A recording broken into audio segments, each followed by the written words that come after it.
আমাৰ সমাজত বহুত ছাত্ৰ ছাত্ৰীৰ জীৱন এনেকুৱা হৈ আছে। মেট্ৰিক পৰীক্ষাত যদি ফেইল কৰে ল'ৰাবিলাকৰ ক্ষেত্ৰত কামত যাব লাগে আৰু ছোৱালীবিলাকৰ ক্ষেত্ৰত আন কাৰোবাৰ ঘৰত যাব লাগে বোৱাৰী হিচাপে, অৰ্থাৎ তেওঁক বিয়া দি দিয়ে। গতিকে এই ভুলৰ ওপৰত আজিৰ এই ভিডিঅ'টো হ'ব। তোমালোক বেছি দেৰি নকৰি এই ভিডিঅ'টো আৰম্ভ কৰি আছোঁ। এই ভিডিঅ'টোৰ লগত যদি তোমালোকে একমত হোৱা তেন্তে ভিডিঅ'টোত এটা কমেণ্ট কৰিবা। বহুত জায়গাত দেখা যায় যে মেট্ৰিক পৰীক্ষাত ফেইল কৰিলে ছোৱালীবিলাকক ডাইৰেক্ট কৈ দিয়ে তোৰ পঢ়াৰ আৰু কোনো প্ৰয়োজন নাই, আৰু ল'ৰাবিলাকক ডাইৰেক্টলি কৈ দিয়ে এনেইতো বহুত বেয়া বেয়া কথা কয়, তাৰোপৰি ডাইৰেক্ট কৈ দিয়ে যে সেইজন ল'ৰা কাম কৰি খাই আছে, তাৰ লগত কামত যা, কিবা এটা ফাইদা হ'ব, ময়ো টকা পাম, তোৰো জীৱনটো ভাল হ'ব, তয়ো কিবা শিকিবি পাৰিবি। গতিকে এনেকুৱা কথা কয়। তো মই পেৰেণ্টছসকলক এটা কথাই ক'ম, এনেকুৱা কথা কোৱাটোকৈ যদি নিজৰ ল'ৰা বা ছোৱালীক ওচৰত মাতি আনি সোধা যে কি হৈছে, কি কাৰণত ফেইল কৰিছা, তোমাৰ কিবা অসুবিধা হৈছেনে, পৰীক্ষাত নাৰ্ভাছ হৈছেনে, কি কাৰণত তোমালোকে ফেইল কৰিলা, কি হৈছে তোমাৰ, পঢ়া মনত নৰয় নেকি, কি ইত্যাদি ইত্যাদি কাৰণ যদি সোধা, সেই কাৰণটো সোধা মোৰ হিচাপত বহুত ভাল হ'ব। কাৰণ এজন ল'ৰা বা এজন ছোৱালীৰ মেট্ৰিক পাছ কৰাৰ পিছত কি ইমান মানসিকতা আহে। মেট্ৰিক 15 বছৰ হয়। গতিকে 15 বছৰত এজন ল'ৰা বা ছোৱালীৰ কি এটা মানসিকতা আহিব, কি এনেকুৱা মানসিকতা আহিব যে ল'ৰাবিলাকে কাম কৰিব পাৰিব, টকা উপাৰ্জন কৰিব পাৰিব। টকা উপাৰ্জন কৰাৰ সেইটো সময় নহয়তো। আৰু কি ইমান বয়স হৈছে যে ছোৱালীবিলাকৰ বিয়া দিব লাগে। 15 বয়সত কোনোবা ছোৱালীৰ সাংসাৰিক জীৱনৰ মানসিকতাটো নাহিব। গতিকে ছোৱালীবিলাকৰ এতিয়া কমিছে, কাৰণ মামাই যিটো ব্যৱস্থা কৰিছে বহুত ভাল ব্যৱস্থাই কৰিছে। 18 বছৰৰ ওপৰত বিয়া দিব নোৱাৰে। গতিকে মোৰ হিচাপত এই 18 to 25 হ'ব লাগিছিল। 25 হ'লে সমূহ ছাত্ৰীৰ BA টো কমপ্লিট হৈ গ'ল। আৰু BA কমপ্লিট যেতিয়া হ'ব, BA কমপ্লিট কৰাৰ পিছত পেৰেণ্টছসকলে এনেতেই ক'ব যে BA টো কমপ্লিট কৰি লোৱা। তেতিয়া ছোৱালীবিলাকৰ চাকৰিৰ কিবা এটা চাহিদা আহিব পেৰেণ্টছৰ ফালৰ পৰা, ঠিক আছে।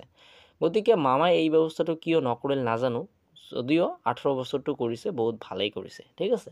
তোমালোক যি কথাত আছিলোঁ, পেৰেণ্টছসকলে এই ভুলটো কৰাটোকৈ নিজৰ ল'ৰা বা ছোৱালীক ওচৰত মাতি আনি সোধা কি হৈছে।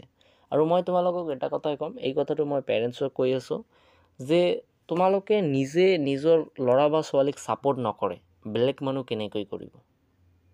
যিজন ছাত্ৰ বা ছাত্ৰীয়ে নিজৰ পেৰেণ্টছৰ ছাপোৰ্ট নাপাব, সেইজন ল'ৰা বা ছোৱালীৰ বা ছাত্ৰ বা ছাত্ৰীৰ ৰিজাল্ট কেতিয়াও ভাল নহ'ব। কাৰণ তেওঁ যিখন ঘৰত থাকে, সেই ঘৰৰ মানুহে তেওঁক ছাপোৰ্ট নকৰে, তেওঁৰ মাইণ্ড, তেওঁৰ মানসিকতা কেনেকৈ ভাল হ'ব। আৰু মানসিকতা ভাল হ'লেহে বা মনটো ভাল হ'লেহে পঢ়াত ভালকৈ মন লগাব পাৰিব, ঠিক আছে। আকৌ এবাৰ মই পেৰেণ্টছসকলক এটা কথাই ক'ব বিচাৰিম যে এই ফেইল কৰা ছাত্ৰ ছাত্ৰীসমূহৰ লগত কমচে কম বেয়া ব্যৱহাৰ নাদেখাব। মোৰ অনুৰোধ থাকিল বেয়া ব্যৱহাৰ নকৰিব, ঠিক আছে। আৰু এটা কথা মোক কোৱাচোন, কোনোবাই নিজে ইচ্ছা কৰেনে যে মই লাইফত ফেইল হ'ম? আপুনি নিজে ইচ্ছা কৰেনে যে মই সেই কামটো কৰিম, সেই কামটোত মই অসফল হৈ আহিম? কোনোবাই নিজে বিচাৰে নেকি যে মোৰ জীৱনটো এনেকুৱা হওক? তেওঁৰ হৈ গৈছে, মিষ্টেক বুলি ধৰি লোৱা, এক্সিডেণ্ট বুলি ধৰি লোৱা, এক্সিডেণ্ট বুলি ধৰিলে আৰু একো নাই, ধৰি লোৱা নিশ্চয় ভাল হ'ব। আৰু এটা কথা মই তোমালোকক ক'ম, পেৰেণ্টছসকলক, যদি ইতিহাসত থাকিব মন যায় তেন্তে failure is the most important, ঠিক আছে। ফেইলিয়াৰ হ'লেহে ইতিহাসত থাকি যাব পাৰিবা। কাৰণ ফেইলিয়াৰ হ'লে মটিভেশ্যন আহিব, মটিভেশ্যন আহিলে তোমালোকে ছাকচেছ পাবা। মটিভেশ্যন সেইকাৰণে, মটিভেশ্যন ইজ দ্য ইম্পৰ্টেণ্ট, ঠিক আছে। মটিভেশ্যন বহুত দৰকাৰী এটা বস্তু, গতিকে মটিভেশ্যন আনা। আৰু ফেইল কৰা ছাত্ৰ ছাত্ৰীসমূহক মই এটা কথাই ক'ম যে তোমালোকে কি হৈছে সেইটো পাহৰি যোৱাচোন। একোৱেই হোৱা নাই। কিবা হৈছে নেকি তোমাৰ লগত? একো হোৱা নাই। ফেইল কৰিছা, কি ইমান হৈছে? আকৌ এবাৰ দিবা, এইবাৰ দি ভাল মাৰ্ক আনিবা, ফাৰ্ষ্ট ডিভিজন আনিবা, ষ্টাৰ আনিবা, লেটাৰ আনিবা। মই 100% গেৰাণ্টি এটাই দিম যে সমূহ পেৰেণ্টছ যদি নিজৰ ল'ৰা বা ছোৱালীৰ লগত একেবাৰে বন্ধুত্বসুলভ এটা সম্পৰ্ক আনে, তেন্তে সেই ছাত্ৰ বা ছাত্ৰীজনৰ ৰেজাল্ট বহুত ভাল হ'ব, বহুত। সেইকাৰণে নিজৰ ল'ৰা বা ছোৱালীক বুজিব ট্ৰাই কৰা, ঠিক আছে। আৰু এনেকুৱা ভুল নকৰিবচোন যে ফেইল কৰিলে ল'ৰা বা ছোৱালীক ল'ৰাক কামত পঠাই দিবা আৰু ছোৱালীক বিয়া পতাই দিবা। এনেকুৱা ভুল নকৰিবা, ঠিক আছে। এনেকুৱা ভুল কৰাতকৈ নিজৰ ল'ৰা বা ছোৱালীক পঢ়োৱাচোন। আনে যাতে কয় যে তেওঁৰ ল'ৰা বা ছোৱালী এবাৰ ফেইল কৰিছে তথাপিও আজি তেওঁ চাকৰি কৰিছে। এই নামটো শুনিবলৈ হ'লে সেই ল'ৰা বা ছোৱালীজনৰ পঢ়িব লাগিব। আৰু যদি পঢ়িব লাগে তেন্তে পেৰেণ্টছৰ ভাল হ'ব লাগিব। পেৰেণ্টছে ভাল হ'লেহে ল'ৰা বা ছোৱালী, পেৰেণ্টছ যদি ভাল হয় তেন্তে ল'ৰা বা ছোৱালীজনী পৰীক্ষাত ভাল মাৰ্ক পাবলৈ সক্ষম হ'ব। সক্ষম হ'ব মানে তেওঁৰ ভালকৈ পঢ়িব লাগিব, আৰু ভালকৈ পঢ়িবলৈ হ'লে পেৰেণ্টছৰ দৰকাৰ হ'ব।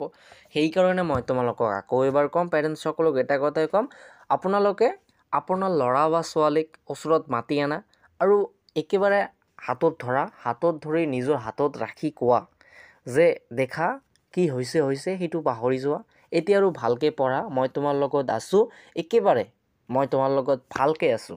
আৰু ক'বা দুনিয়াখন ওলটি দিয়াচোন, এনেকুৱা ৰেজাল্ট কৰা যাতে সকলোৱে কয় সেই মানুহজনৰ ল'ৰা বা ছোৱালী এইবাৰ ফেইল কৰিছে, এইবাৰ তেওঁ পাছ কৰিছে মানে একেবাৰে ভাল মাৰ্ক লৈ পাছ কৰিছে। এনেকুৱা এটা নিজৰ ল'ৰা বা ছোৱালীক মটিভেশ্যন আনি দিয়া। সেইটো নকৰা তোমালোকে, সেইটো নকৰি তোমালোকে বেয়া মাইণ্ডত মটিভেশ্যন আনি দিয়া যে তেওঁৰ ল'ৰা কি কৰিছে তই কি কৰিলি, তেওঁৰ ছোৱালী কি কৰিছে তই কি কৰিলি, তেওঁৰ ছোৱালীও ভাত খায় তইও ভাত খায়, তই কি কৰিলি তেওঁ কি কৰিলি। এনেকুৱা কথা কৈ নিজৰ ল'ৰা বা ছোৱালীক বেয়া মাইণ্ড আনি দিয়ে কিয়? বেয়া মাইণ্ড আনি দিয়াৰ ফলত নিজৰ ল'ৰা বা ছোৱালীৰে ক্ষতি হয়, আন কাৰো ক্ষতি নহয়। ঠিক আছে? তো যদি ভিডিঅ'টোৰ লগত একমত হয় তেন্তে এটা কমেণ্ট কৰিবা। ঠিক আছে?